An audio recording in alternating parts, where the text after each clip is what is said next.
अध्यक्ष महोदय, आज सदन में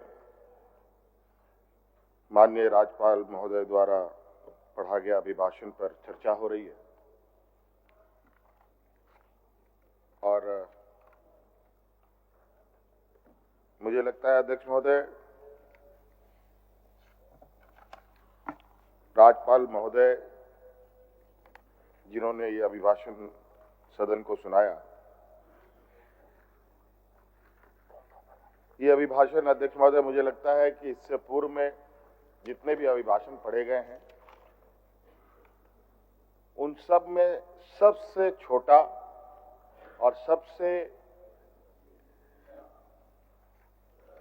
अधिक दूरदर्शिता के साथ दिखाया गया अध्यक्ष महोदय।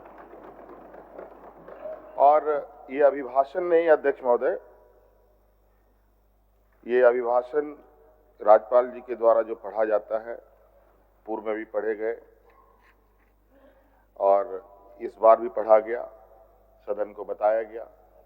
अध्यक्ष महोदय, ये अभिभाषण नहीं, ये सरकार का एक श्वेत पत्र होता है और इससे बिल्कुल ये स्पष्ट है कि सरकार झारखंड के लिए क्या करना चाहती है और इस राज्य को किस दिशा में ले जाना चाहती है। हम सब जानते हैं अध्यक्ष महोदय, पूरा देश जानता है कि झारखंड देश का सबसे पिछड़ा राज्य है और यहां पर सबसे अधिक आदिवासी, दलित, पिछड़ा, अल्पसंख्यक, किसान, मजदूर तबके के लोग वास करते हैं। कहने को तो अध्यक्ष महोदय, देश आजाद होने के बाद देश के सबसे बड़े, बल्कि दुनिया के गिने चुने उद्योगों में से, बड़े उद्योगों में से कई उद्योग इसी राज्य में लगा। चाहे हम बोकारो स्टील प्लांट की बात करें, चाहे चिस्सी की बात करें, चाहे देश का पहला खाद उत्पादन करने वाला सिंदरी फर्टिलाइजर फैक्ट्री की बात करें, चाहे और उस समय की बात है अध्यक्ष महोदय जब देश को टाटा बिरला के नाम से जाना जाता था और वो टाटा बिरला भी इसी राज्य में सबसे पहले इन लोगों ने अपने कार्यकलाप, अपने उद्योगों को लगाना प्रारंभ किया था अध्यक्ष महोदय। उसके बावजूद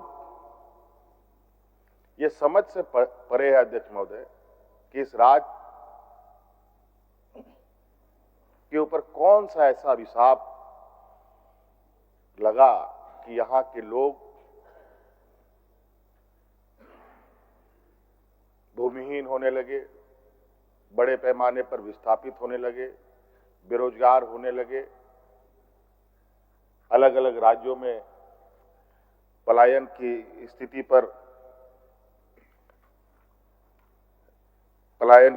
स्थिति बनी रही।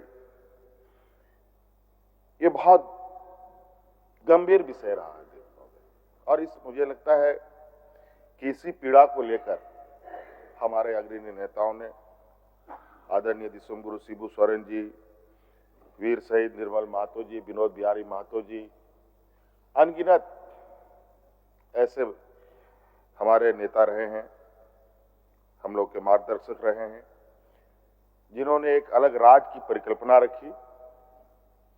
और ये भी हम सब जानते हैं, जब अलग राज्य की परिकल्पना रखी गई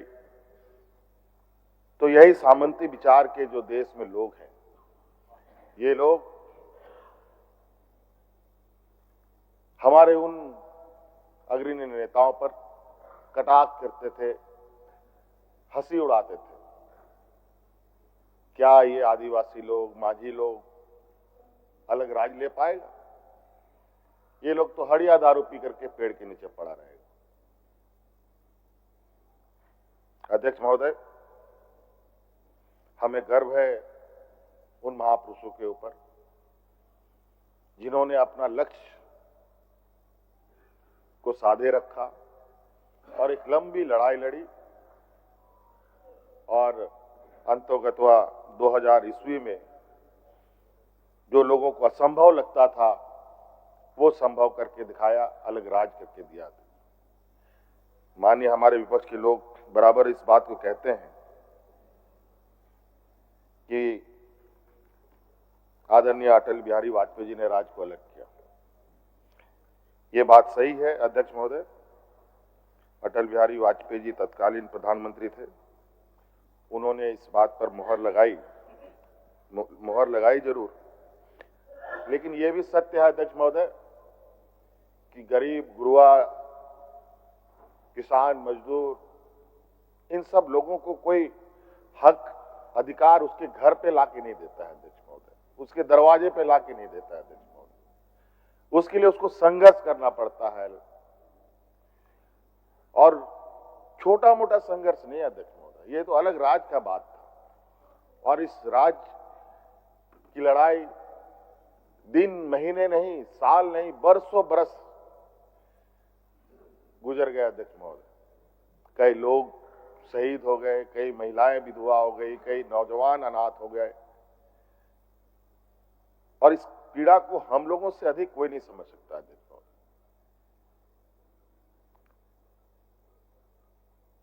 2000 ईस्वी के बाद 2019 तक इस राज को क्या मिला अध्यक्ष महोदय?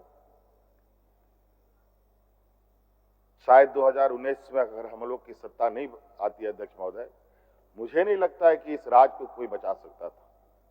ये एक ऐसे दलदल में इसको ढकेलने का प्रयास हुआ अध्यक्ष महोदय कि जहां ये दोबारा उभर ना पाए।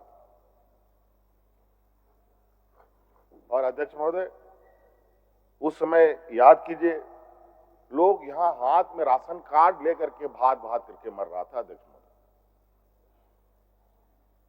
किसान आत्महत्या करने के लिए मजबूर थे अध्यक्ष महोदय, कई किसानों ने आत्महत्या किया अध्यक्ष महोदय। उसका गवाह मैं भी रहा हूं अध्यक्ष महोदय, मैंने देखा उन किसानों को जिन्होंने आत्महत्याएं की, जो भूख से मरे अध्यक्ष महोदय, उनको भी मैंने अपनी आंखों से देखा।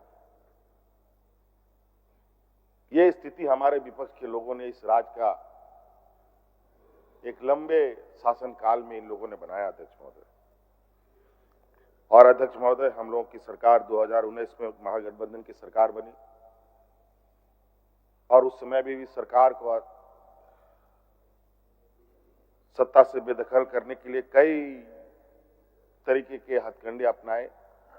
मैं नहीं जाना चाहूंगा उस विषय पर, लेकिन उन वक्त का मैं कुछ विषय आपके सामने रखता हूं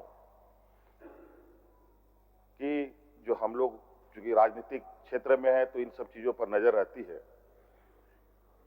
कि राज अलग होने के बाद कभी भी इस राज में किसी के चेहरे पर, किसी के, चाहे वो सरकारी कर्मचारी हो, चाहे आम नागरिक हो, गरीब गुरुआ हो, महिलाएं, किसी के, सब डरे सहमे अपनी जिंदगी कैसे जिए उसी पर वो लोग संघर्ष में लगे रहे।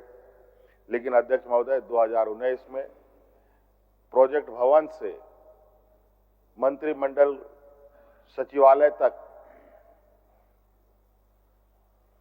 यहां तक कि विधानसभा परिसर में भी लोग ढोल नगाड़े लेकर के गुलाल अबीर के साथ सरकार का स्वागत, धन्यवाद, और उनके चेहरे पर जो मुस्कान देखता था अध्यक्ष महोदय, ये आप अंदाजा नहीं कर सकते। मैं बोल नहीं पा रहा हूं कि लोगों में क्या उत्साह रहा है। कहीं ना कहीं अध्यक्ष महोदय, आज दोबारा सरकार को इस मकाम में पहुंचाने का इस राज्य की जनता का एक बहुत बड़ा भूमिका है अध्यक्ष महोदय, और मैं उनका भी आभार प्रकट करता हूं अध्यक्ष महोदय।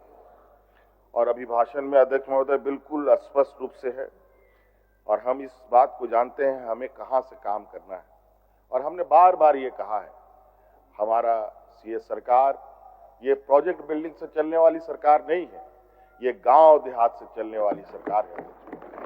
गरीब गुरुआ की यहाँ के किसानों के, यहाँ के नौजवानों के, यहाँ के महिलाओं के, यहाँ के जरूरतमंदों के लिए सदैव तत्परता के साथ पूर्व में भी हमने काम किया है, आगे भी करेंगे। और हमारा ये मानना है अध्यक्ष महोदय, जब तक गांव की अर्थव्यवस्था, गांव के लोगों की आर्थिक स्वावलंबी नहीं बढ़ेगी तो राज्य को आगे बढ़ाना या राज्य के सर्वांगीण विकास की परिकल्पना करना व्यर्थ है अध्यक्ष महोदय। और हम जानते हैं अध्यक्ष महोदय, ये कई राज्य अलग होते हैं अध्यक्ष महोदय। कोई भाषा के आधार पर राज्य बसा है, कोई वहां के भौगोलिक दृष्टिकोण से राज्य बसा है, कोई बोलचाल के वजह से वो राज्य जाना जाता है। लेकिन ये राज्य अध्यक्ष महोदय, ये आंदोलन की उपज है, ये एक संघर्ष, ये खून से सिंचा हुआ ये राज्य है अध्यक्ष महोदय। और इसलिए अध्यक्ष महोदय यहाँ के लोग बहुत स्वाभिमानी होते हैं। अगर किसी चीज को लोगों ने ठान लिया, ये तब तक नहीं रुकते, तब तक अध्यक्ष महोदय, जब तक मंजिल ना मिल जाए। और आज निश्चित रूप से अध्यक्ष महोदय,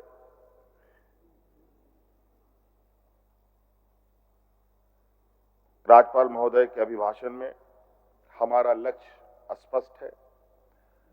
इस राज्य के हर वर्ग और जो हमारे शहीदों का सपना है, उसको पूरा करने का हम लोग, पूरी सरकार कटिबद्ध है अध्यक्ष महोदय। और आप देखेंगे अध्यक्ष महोदय, हम लोगों ने तो लगभग 2019 के सरकार के कार्यकाल में लगभग राज्य के सर्वांगीण विकास के नींव हम लोगों ने डाल दिए। अब उस पर बिल्डिंग खड़ा करने की आवश्यकता है अध्यक्ष महोदय। ये पूरा लगभग हम लोगों ने जो एक जमीनी स्तर का जो विषय है वो हमारे पहले ही तैयार है। और अब बहुत जल्द आप देखेंगे अध्यक्ष महोदय, चाहे शिक्षा के क्षेत्र में हो, स्वास्थ्य के क्षेत्र में हो, यहाँ के भूमिहीन के लोगों के विषय में हो, यहाँ के लोग जो रोजगार से संबंधित विषय है उसको लेकर हो, ये सभी चीजों के अवसर इतने बड़े पैमाने पे आने वाले समय में इस राज्य को मिलने जा रहा है अध्यक्ष महोदय। अध्यक्ष महोदय, क्योंकि अभिभाषण है, अभिभाषण पर हम अपनी बातों को रख रहे हैं और मैं बहुत बोलने के इच्छा में भी नहीं हूं, बल्कि कार्यों को लोगों के आंखों के सामने दिखाना हमारी पहली प्राथमिकता है, ताकि लोगों को यह पता चले कि आज हम लोगों ने कितनी लंबी लकीर इस राज्य के लिए खींचा है।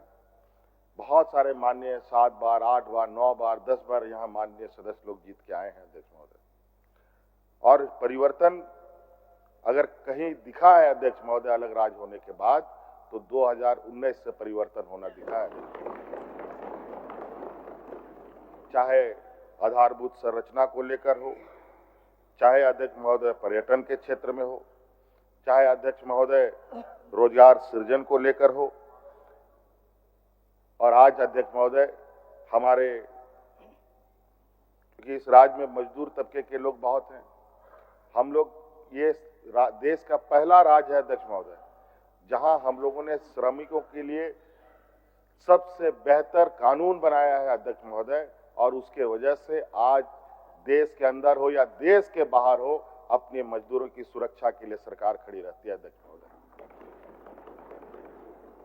और अध्यक्ष महोदय विशेष नहीं, और आपका बहुत बहुत धन्यवाद अध्यक्ष महोदय। मैं चाहूंगा कि हमारे विपक्ष के साथी परस्पर सहयोग करें, और आप देखेंगे और आपको भी अच्छा लगेगा। आज आप देखिए रांची शहर में हमारे आदरणीय सीपी सिंह साहब बुजुर्ग हो गए हैं, इतने बुजुर्ग हो गए, शहर को बढ़ता गिरता उठता देखा इन्होंने, लेकिन हम लोगों ने शहर को एक नया आयाम देने का काम किया। आज बड़े बड़े फ्लाईओवर यहाँ पर देखने को मिल रहे हैं।